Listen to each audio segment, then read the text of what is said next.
সব বাটা মশলা দিয়ে ধনেপাতা দিয়ে শীতের বাটা মাছ রান্না করলাম। শীতে বাটা মাছ কিন্তু অনেক টেস্ট হয়, কারণ শীতে বাটা মাছে তেল থাকে। বাটা মাছ অনেকটাই ইলিশ মাছের মতো স্বাদ, অনেক তেল, অনেক তৈলাক্ত মাছ।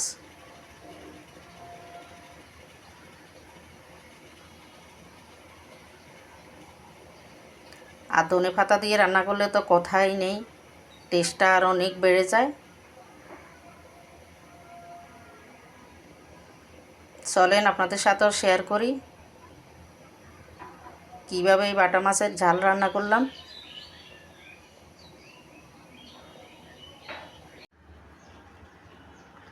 সব বাটা মশলা দিয়ে বাটা মাছ রান্না করব আজকে। সব মশলা একসাথে করে একটা ব্যাটার বানিয়ে নিলাম।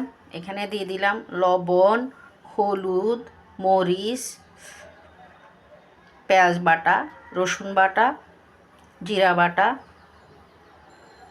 কাঁচামরিচ বাটা, লাল মরিচও দিলাম একটু করে। সব একসাথে মিশিয়ে নিলাম। এদিকে ধনিয়া পাতা বাইর করে নিলাম। ধনিয়া পাতা দিতে হবে, শীতে ধনিয়া পাতা দিয়ে মাছ খাওয়ার মজাই আলাদা। এদিকে মাছও ভেজে নিলাম। এগুলো বাটা মাছ, বড় বড় বাটা মাছ।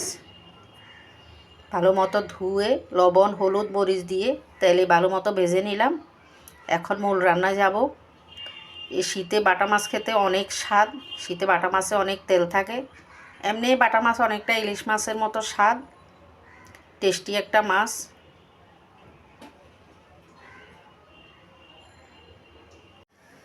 কড়াইতে তেল দিয়ে তেল গরম করে সব মশলা দিয়ে দিলাম। নেড়ে চেড়ে মশলা কষিয়ে নিব।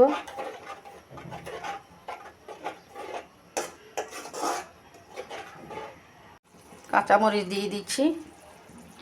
মশলা মোটামুটি কষানো হয়ে আসছে, তেল ছেড়ে দিছে মশলা থেকে।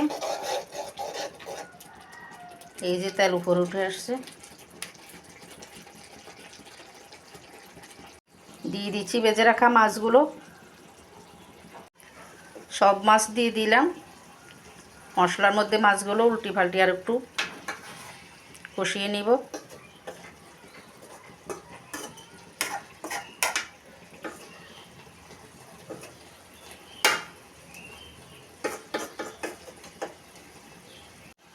কষানো হয়ে গেছে, জল দিয়ে দিচ্ছি।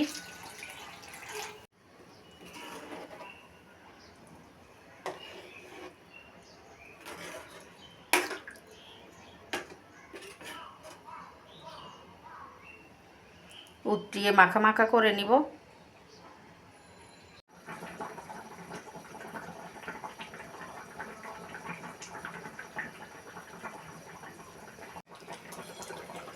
শীতের ধনেপাতা দিয়ে দিচ্ছি। শীতে বাটা মশলায় ধনেপাতা দিয়ে এভাবে মাছ রান্না করে খাওয়ার মজাই আলাদা।